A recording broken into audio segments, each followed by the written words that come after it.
because it's all filmed, I get a chance sometimes to look and see what we've talked about before. So I think it was a year ago I told you a story. And the story was about once when I was in South Africa, and I was there seeing Shiurim, and the famous Arachim organization, this is going back I think something like 20 years ago, they were there at the same time. So because I was there, somebody suggested, as they were doing a Shabbaton, I should come and speak on their Shabbaton. But the fellow in charge of it is a fellow called Sholem Srebrenik.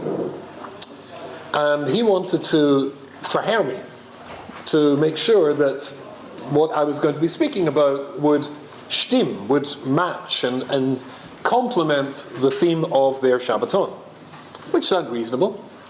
So I met the fellow. He's an Israeli.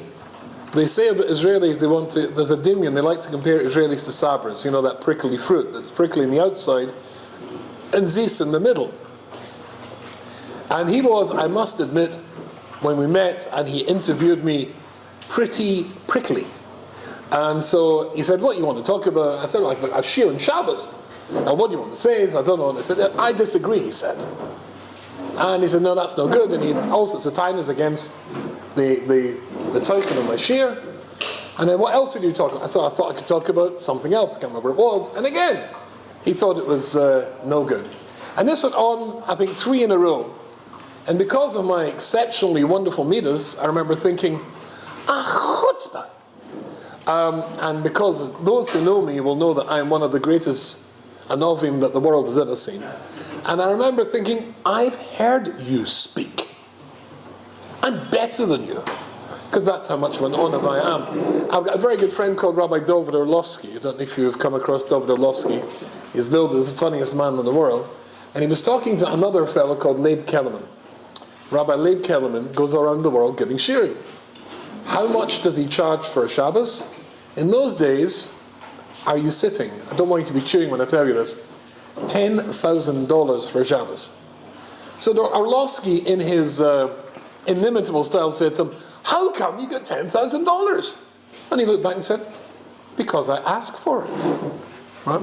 To which Orlovsky said to him, but I'm better than you, so I asked for it.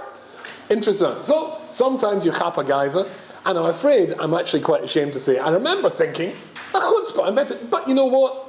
The good side of man, the Yetzer Hara triumphed. I kept quiet, and I went along for this Shabbaton, and I got to know this fellow Shalom Srebrenik and Taka, just like the marshal of the Sabra. He was so sweet and such a nice fellow. We became very good friends. And he told me the story of basically his daddy. His daddy was born in Czechoslovakia. Shalom Srebrenik himself is a Baal Teshuva. And his daddy was born in Czechoslovakia, and he was taken to Auschwitz. When he was taken to Auschwitz, the SS were waiting for his father with great enthusiasm. His father was a famous composer, an orchestral composer. And they appointed him to be in charge of the Auschwitz orchestra. I don't know if you knew this, but the Nazis had in Auschwitz a whole 80-piece orchestra. And they used to play to the SS, Yamach Shemo, every night after a hard day's killing 2 million Jewish children. Then in order to relax in the evening, they would have an orchestra used to play to them. And he was put in charge, this famous composer was put in charge of the orchestra. As a consequence of that, he was able to eat better than the normal inmates at Auschwitz. He was allowed to eat the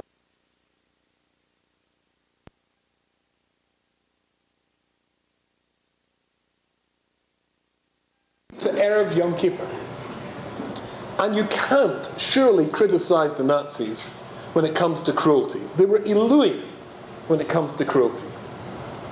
And one of them had a brilliant idea that we're going to take a group of prisoners and reward them. Give them a reward for having served the Reich so faithfully. Do you remember what was written above the gates of Auschwitz? Arbeit macht frei. So you've worked, your Arbeit has been so good. We're going to give you a special reward. What was it? A concert. They're going to get a musical concert. on Yom Kippur. Have you ever heard of such a clever thing? Torture by music. When the heart of every Yid is going to be chalishing to be in a little shul, in the little shtibel that they used to daven in, and now they're skeletons, now they're reduced to their being in Gehenna, mamish, in Auschwitz. They're going to let them have a musical concert, dafka on Yom Kippur. So Srebrenik decided to compose a special piece of music. Normally for a symphonic concert, there's usually 3 pieces of music. And there's the main piece, but there's usually a little piece at the beginning to sort of like introduce the evening. And he constructed a piece of music, he wrote a piece of music, dafka for the evening, and he did something incredibly brave. It was so brave and so dangerous, the Yidden who were going to be hearing the piece of music had to be warned what was coming. Because if the Nazis knew what he'd done, it would certainly kill him. Because in the piece of music that he played, with all the violins and all the violas and all the stuff playing, just for a few seconds, he put in the nigun of Kol Nidri. Da da da da da da da. And so the orchestra started to play. The Yidden were sitting there, nebuch. You can imagine, in a place like that, what every Yid was thinking about. The shtetl they came from, the shul they used to daven in, and now they're having to listen to this, and then suddenly, da-dai, da-dai, da-dai, da-dai. The Yidden had tears welling up in their eyes, but they knew that they couldn't show their true feelings because the SS are standing there with machine guns But the guy in charge, the SS colonel, noticed that the Jews were having tsar, and when he finished the piece, he said to Srebrenik's father, play it again. And so he had to play again. If it was hard for the Yidden to keep their emotions at bay the first time, hearing it a second time was really very difficult. And when the SS guy saw the pain that they were going through, he turned to Shalom Srebrenik's father and he said, play it a third time. So the Yidden, without him knowing it, heard the nigun of Kol Nidri 3 times. Just exactly the way we'll hear the nigun of Kol Nidri 3 times in just a few days' time. And that gave to some of them the chizuk that they needed to somehow get through, and some of them survived. They said, dafka, because they felt there was the Yad Hashem even there in Auschwitz with them, standing with them, keeping them, a shtickle of chizuk to keep them going when they heard that Kol Nidri 3 times. It's what keeps a Yid going in the worst situation. When a person is standing like we're standing now, often sittering, mamish, scared stiff of what's coming next. Sometimes something can reach out hearts and give us hope. Absolutely essential to have hope. When my late wife, Aliyah Shalom, was first diagnosed with cancer, we had a doctor who was, he could have worked for the SS. This guy was absolutely dreadful. And he used phrases like, we'll keep you going as long as we can, which is what we don't want to hear. Eventually we got a new doctor, he was Scottish like. And so he had a deher, he had a gefühl for religious people. And I took him aside, he was a lovely fellow, and I said to him, look, we're religious Jews. We exist on hope. So please, if there's any bad news to give to my wife, don't tell her. Which was against, these days you've got to tell them everything. It's against their laws. Tell me first, and I'll decide what she hears.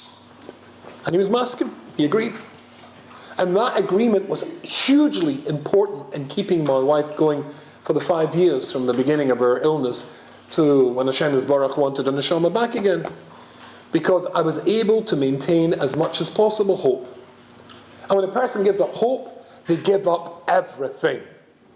But when these Jews were sitting in, there was a a little nod, a tiny smile from Shemaim. And for some of them, they had that hope gave them the ability to carry on.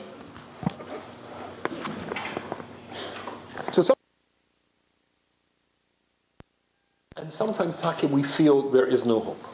Sometimes we look back at who we've been and what we've been and the mistakes that we've made, and we feel so terrible that we give up hope.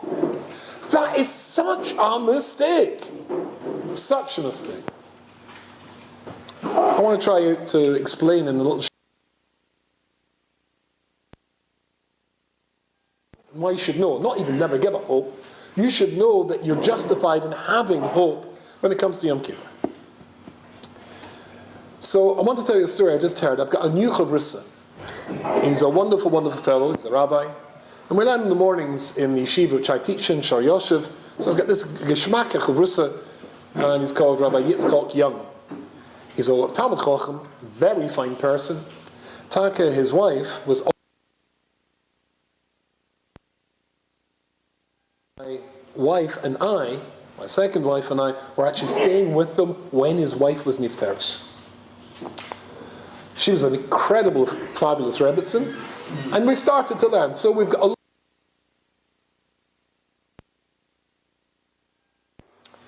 Now, this story he told me because it upset him. And he just didn't get the story. I don't know if you've heard this story. What your experience is. A mall, there's a sefer or a shir, and you hear it, and everybody else says, or a lot of people think it's gewaldig, but it just doesn't appeal to you. L'moshel, Sefer Tanya.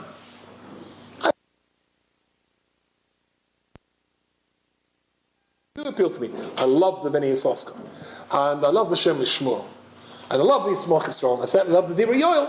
But Tanya, for some reason, never appealed. And in case you think I'm a Kalta Litvak and a Misnagid, and the Meshech Chochma also. And when I hear from other people, gewaldige Sachen b'shem the Meshech Chochma, I think that's gewaldig. And every time I look in,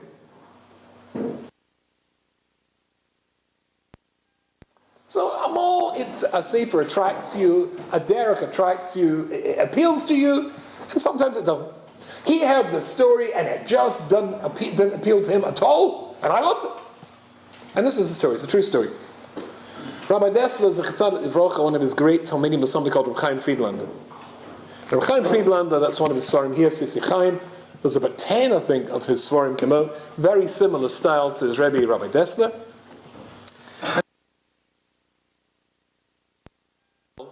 I think with the Machla, I'm not exactly sure, but he was taken very not well. And this is a story I heard. Maybe you've heard this story too.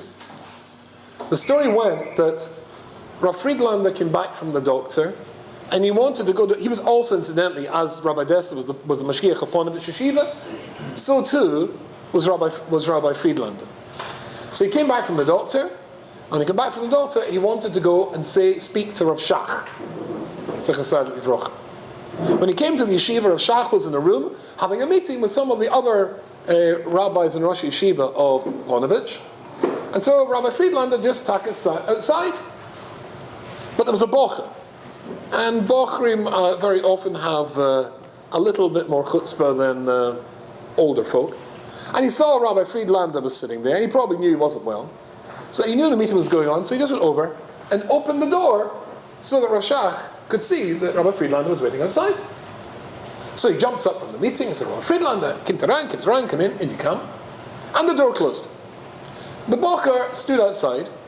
The door opened again after just a few minutes, and out came Rabbi Friedlander and Rav Shach and all the other Rabbonim, all the other Magidi Shir, were crying their eyes out. So the door closed again, and the bocher waited for the meeting to be over, and he said to one of the Rosh Yeshiva, forgive me asking, but I saw that you were all crying. Can I ask why? And he told them the following story.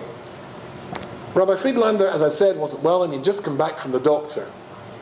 And the reason he come to see and speak to Rav Shach was because the doctor had told him he had 2 weeks to live. So he wanted to ask Rav Shach, what should he do with his last 2 weeks? So he should should he spend the last 2 weeks in finishing the Sefer? Or, and this is scary, if he's only got 2 weeks to go, in 2 weeks' time he's going to be standing in front of the Beis Din Shel Maalah, and he's going to be verheard in all the Torah he's learned. Should he prepare for his verher? Chazer over, make sure that Ataisis that maybe he didn't fully understand, he fully understands. Which should he do? And Roshach said neither. You should work on your midas. You should work on your midas. Now I have to tell you, I am really interested. I'm very interested. It must be that every Godel has had this question. I'm sure Rabbi Moshe Feinstein had this question. I'm sure that Satmar Rov has this question. Belzer Rebbe this question. Lubavitch Rebbe this question. The Gedali Sephardi had this question. I'd be interested, very interested to know what they would have answered that question. Would one say, Taka, get ready for the fair? Would another one say something different? I'm not sure. But Rav Shach said to him, work on your midas. My Chavrusa was very upset with this. What does that mean? Isn't anything better than learning Torah? And finishing a Sefer? Then it's a Yerusha, and people will be learning your Torah long after you're in Shemayim. So why did he say, work on your midas? And what does that mean anyway? I love this. I got it, or at least I think I got it straight away. You see, if you write a book, and I've written quite a few books, if you write a book, there is no shaila whatsoever that even if you mean the book to be written 100% L'Shem Shemayim, and I've written at least 2 books which I would hope are like that. I wrote a little book before, which has helped hundreds of people, particularly those dealing with cancer. And I wanted it to. And, it's not a book to make money from. I don't want to make money from it. I give most of them away. And in the hospitals, Satmar have put them in all the visitors' rooms, the Jewish rooms in all the hospitals. And then the book, which I brought out, Refuas Alev, a new translation of Shar B'Tochen, I also hope that we kept the price very low in order that it's going to help people. Afal P. Rabbi, I have to tell you, you can't get away from the fact you wrote a book. It's Kishmak. It's got my name on the cover. You see it in the magazines. You go into the stores and there it's my book. When the little book came out, there it was. They brought a new translation of the Chofetz Chaim, and there was the books with the pictures of Chofetz Chaim, and there was my book. Ho-ho! Gewaldig! So even if you want to be L'Shem Shemayim, but writing a book, there's no doubt there's a shtickle gaiva in that. And if you're preparing for the Feher to get into Shemayim, you're preparing for a Feher to get into Shemayim. Then you want to get into Shemayim, which in Pirkei Avos says you shouldn't want to do.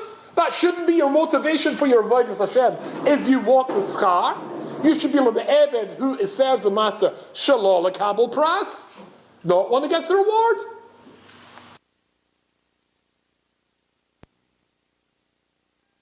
But work on your midas. Working in your midas is very, very important. Rabbi Desta says, when it comes to Rosh Hashanah, we all know this famous thing that the Sifrei Chaim and the Sifrei Mesim are open lefonov, in front of Hashem Yisborach. And Rabbi Desta points out something which I just got so excited. I saw this just this year. A few weeks ago. To die. It's Hava, it's Lashon Haiva, it's in the present tense. Those who are dead and those who are alive. What's the point of having the book of those who are dead open in front of you? They're dead! That's last Rosh Hashanah, they're gone. He's saying that there are some people who are alive and signing checks. They're spiritually dead. And some people are dead who are well alive. Omer Rabbi Akiva. Omer Rabbi Akiva. In the present tense, he's alive. He still lives. You can be walking about and you're a dead person. The Rabban Shalom is looking at you in Rosh Hashanah and see what sort of person you are. What am I? Now listen to this. My new Chavrusa gave me 2 of these. He's a Talmud of Lakewood. So he gave me these from Rav Fogel, the old Mashkiach. This is from his Sefer. And listen to this. Bir nifla begeder lefi ma'asav ba'isasha. So the Gemara says in Rosh Hashanah, Omer Gemara, it says, in donin es adam el lefi ma'asav. The Rabban Shalom only judges you, Rosh Hashanah, Are you alive? Or are you dead? Incidentally, dying doesn't change you. I hope you're aware of that. Rebbetzin Heller once gave a share in South Africa, which I heard when I was in the back of a car somewhere, somebody put on a tape. And she wanted, it was for a group of ladies, and she said, I want you to imagine a lady who is extraordinarily wealthy, has no values whatsoever. I mean, she's not frummer, and she has values, but not our values, and she lives a spoilt life. So this lady gets up in the morning. What's the first thing she does when she gets up in the morning? The maid brings her breakfast in bed. What's the next thing? Then the nanny brings in the children to kiss the mummy before the nanny takes the children to school.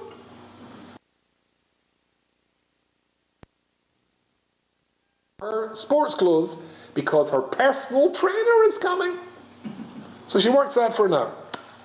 Then what comes next? And all the women, incidentally, they're all shouting, but they all get it right. What comes next? Coffee with and just some lotion. What comes next? See if you can get this. What does she do next, her voice? Word beginning with S. You see, Baruch Hashem, such a Tyra Olam, you can't even be massing such a person. Unbelievable. Shopping, gentlemen. She goes shopping to some extremely posh mall. What does she want to buy? A Gucci purse. Gucci purse, okay? She drives into the car park, she gets out of her BMW, and she presses the lock. She takes 3 steps, another lady comes flying around the corner, boom, hits her dead. What did she want 3 seconds before she was knocked down by the other BMW? A Gucci purse. What does she want 3 seconds after she's been knocked down and is dead, when she's up there? A Gucci purse. Who you are, your midas, are what you are, what your values are, what your ambition is, then taka, that's who you are. So Shah said, work in your midas. You never stop changing yourself for latoiv, if you choose so, even up to the last moment of your death. The last time I was here, we talked about something called the backfire effect. Remember we talked about that? Did it ring a bell with you? The psychologists talk about something called the backfire effect. What is that? So I looked this up. The backfire, I told you when I gave a speech at a Bukharian show in Queens, and I made some comment which was seemed to me not so flattering of this fellow called Donald Trump. Incidentally, he was half Scottish, so it's very hard for me to criticise somebody with such innate kedusha. Afal came, I criticised him, and somebody was extraordinarily upset. Remember the story? A Russian guy told him, you tell me one thing Mr. Trump ever said bad about any woman. I said, one thing? One thing. And when I reluctantly was forced to tell him one thing, he turned around and said, that's only because she makes nasty comments about him. Okay, so this is interesting. The backfire effect is that if somebody has a very strongly held belief, and you present the evidence that shows that that strongly held belief is incorrect, that will only strengthen the person's belief in what he believes. Interesting. So this is what the psychologists have to say about this. And does that ring a bell with us? I think so. Remember Reb Simcha Zissel, I told you, Reb Simcha Zissel says, if you see, as it says in Pirkei Avos, if you find Chacham amongst the Goyim, then fine, believe it. But I can't remember who says that if you find a gadlus, a really good gedenk, in non-Jewish sources, remember what Ben Bagbag says, it only means that it's in the Torah, but you haven't found it yet. It's there all the time. Is the backfire effect this new great psychological discovery in the Torah? Versteht it is, obviously it is. How about the fact that the Medrash, the Targum Yerushalmi tells us that when Cain and Hevel have their fight, Cain turns around. Now, Cain and Hevel hear God speaking to them.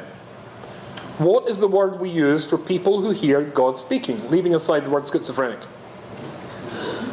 Sorry? Nevuah, Nevi'im. So Cain and Hevel and Nevi'im. And when they have the fight, when Cain's korban is not accepted by Hashem, and Abel's is, and he gets into a rage, he turns around and says, Leis din, v'leis dayan, v'leis olam haba. There is no law. There is no judge. That means Hashem. And there's no world to come. You're a Navi. What are you talking about? The backfire effect works, even when you present the evidence, because the person doesn't want to believe. Doesn't want to change. Doesn't want to change his mind. Doesn't want to change his belief. Doesn't want to change his lifestyle. That's why it works. So this is what the psychologist says. Very interesting. There are some proven ways to bring someone around to your point of view. 1. Let tempers cool down a bit before bringing the subject up again. A large portion of the backfire effect stems from people not wanting to be seen as wrong. Okay? 1. 2. If possible, you should show your opponent how accepting the evidence would benefit them personally. There'd be benefit if you accepted that. And the third thing he says, very interesting, don't assume that just because he's not accepted your point of view now, what you said did not go in. It's just that you might need time to digest this, for it to go over in his mind, and then he'll be makabel it. Very interesting.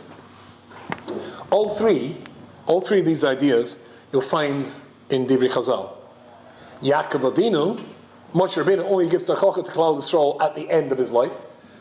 Remember the Rashi, where does he learn that from? From Yaakov Avinu. Yaakov Avinu did not tell his children off except on his deathbed. And there's many reasons for that. So that you shouldn't have to go over it and over it and toichacha and toichacha and toichacha, because the person's not accepting. So Yaakov Avinu gets that. Let tempers cool off, just like it says here.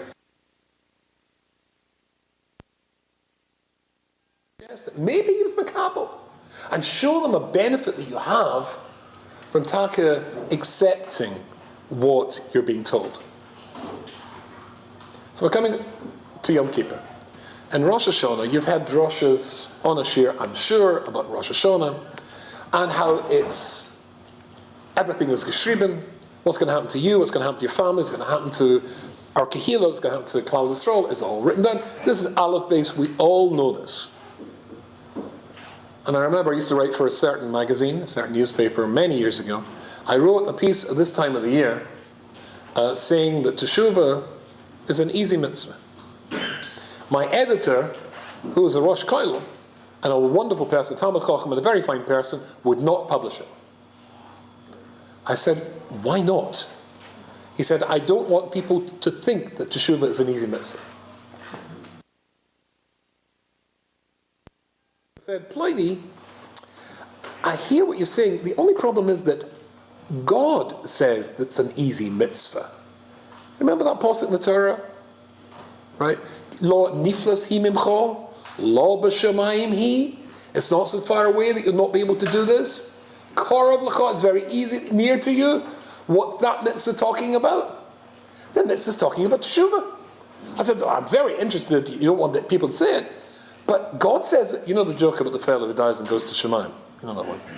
The fellow dies and goes to Shemaim, and he has the Din Torah, and Mamish Gavaldik, he passes the flying colours, and they bring him in. And a Malach meets him and says, "Nu, Replani, well done, well done.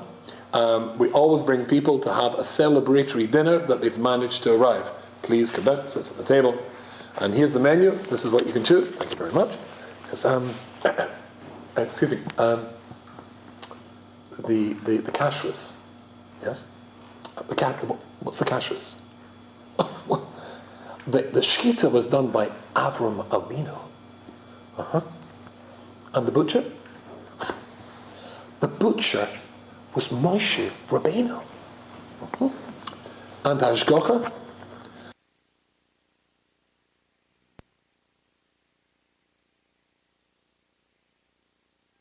There are so people who are so fachnopt that even the Rabban Shem is nicht genug, right? So the Rabban Shem, Alain, hot gesagt, has said to us, you know what? It's an easy mitzvah, but some people don't want to think it's an easy mitzvah. Because hope is the absolute stempel of this time of the year. And because at Rosh Hashanah you may have stood there and you may have said, you know what? I'm no good. Well, first of all, you have to know that if you think that you're no good, and if you think that you're going to slip up, forget that. So here is what it says here. And Rosh Hashanah, you're only judged according to how and what you are at that time. But hold on a minute, doesn't it say that everything that you've done, every memory of everything that people have done stands before Hashem Yisborach?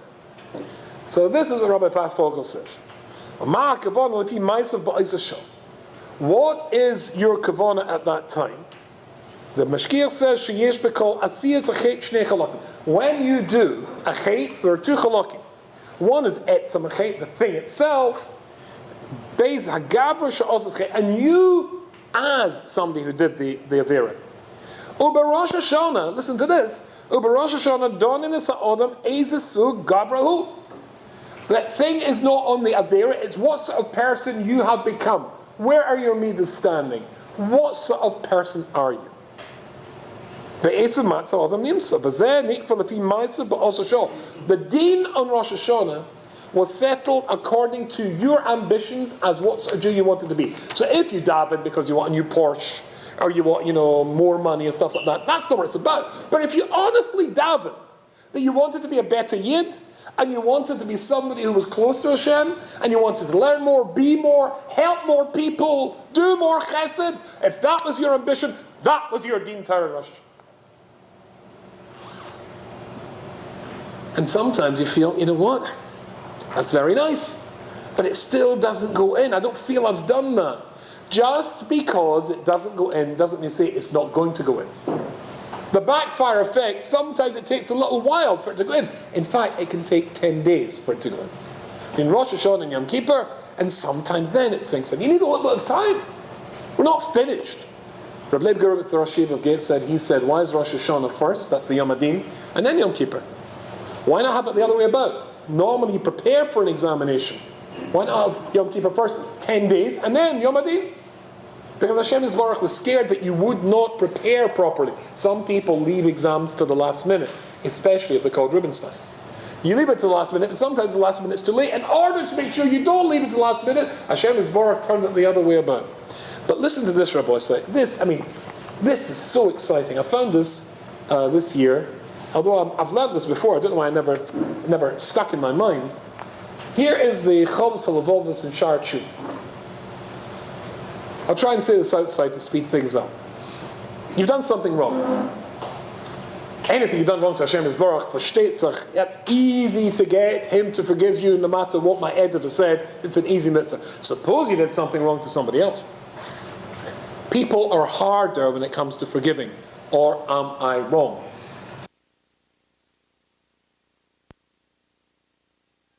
This is so exciting. Suppose a person has done something wrong and he's stolen money from some fellow, $50,000. And now it comes to Rosh Hashanah, now it comes to Yom Kippur, and you taka want to do teshuvah. But the problem is, you don't have the $50,000 anymore. You spent it. Then what? But if you're sincere in your teshuvah, Hashem Yisborach will make sure that you get the $50,000, so you're able to pay it back. How about that? Suppose the fellow lives in Australia. You've got the $50,000. He lives now in Australia. You don't know how to contact him. You don't know where he is. I think it's Australia. Maybe it's Hong Kong. Maybe it's Japan. Ich weiß nicht. The Rabban Shem will make sure that the fellow just happens to be flying into New York, and you'll bump into him so you can take out the checkbook and sign the check. What happens if what you've done is that you've stolen from lots of people? Right? You're sort of like a Bernie Madoff type guy, and you've stolen from lots of people. How do you pay that back?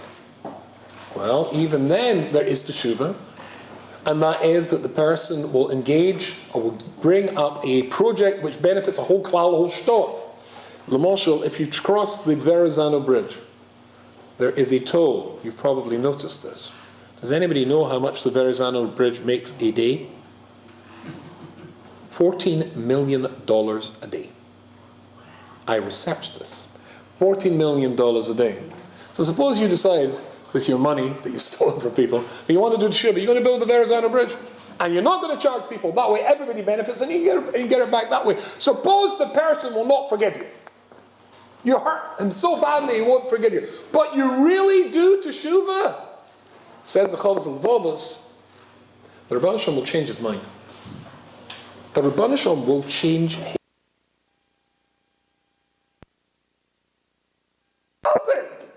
It's all there for us. It's not a difficult mitzvah. It's not even a difficult mitzvah being Odom lechaveroi, as long as it's a sincere mitzvah. But the Yetzer Hara will tell you, forget it, there's no hope. There's no hope.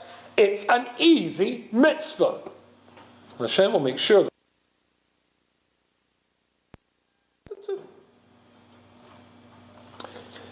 Listen to this. Again, this is Rabbi Wachvogel. Listen to this. Omer Kadosh Baruch Hu Yisrael. Hashem Yisborach says to Klal Yisrael, Atem Mizbayishim, this is a Medrash Rabbah, Atem Mizbayishim la'asleis teshuva. Are you embarrassed to do teshuva? Are you embarrassed because of the things you've done wrong? You're embarrassed to do teshuva?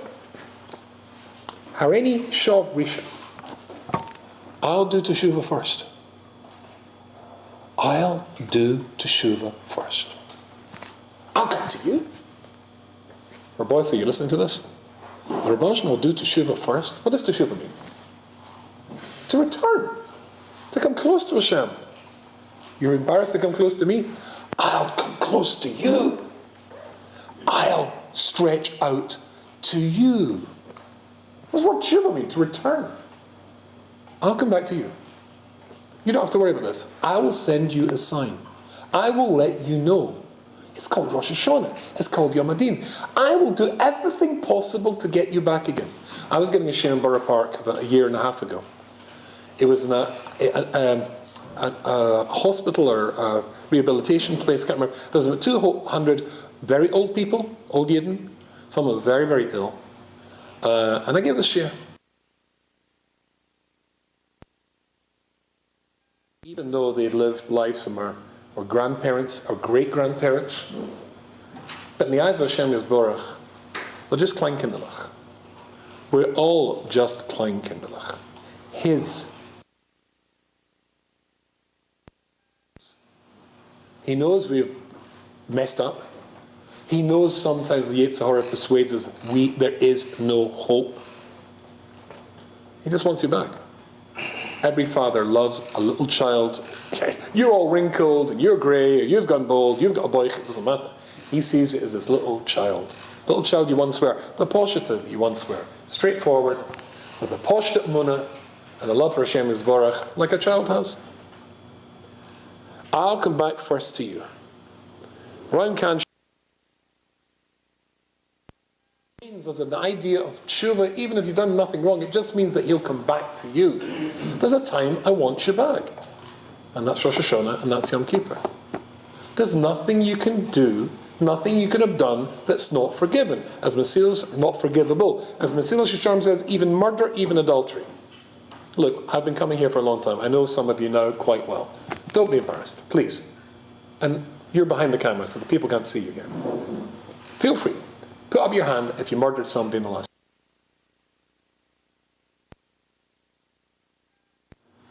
Not one!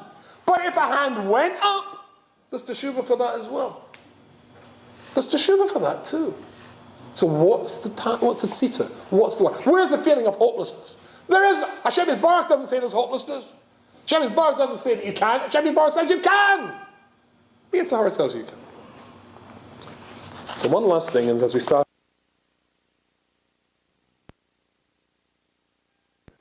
Amore de Kazach. He says this. I think I'll read this to you. You know what it says in Pirkei Avos, Hil Oimer Imen Anili Mili, etc. Bir Adov. This is Shari Tshuva Rabbeinu Yoina. Ima Adam lo ya'orer nasho imaya Allah haMosr. If a person doesn't turn around and help himself, then how can a Baal Musa, how can a Darshan, how can anybody help them? It won't help. Because even though when you hear this drosha, or you see the wonderful idea in the sefer, and it inspires you, and it excites you, He says, "Afilu shama divri Muslim niflaim," and he'd be the most brilliant speaker in the world. Yishkacham hayetzav vayavim belavav.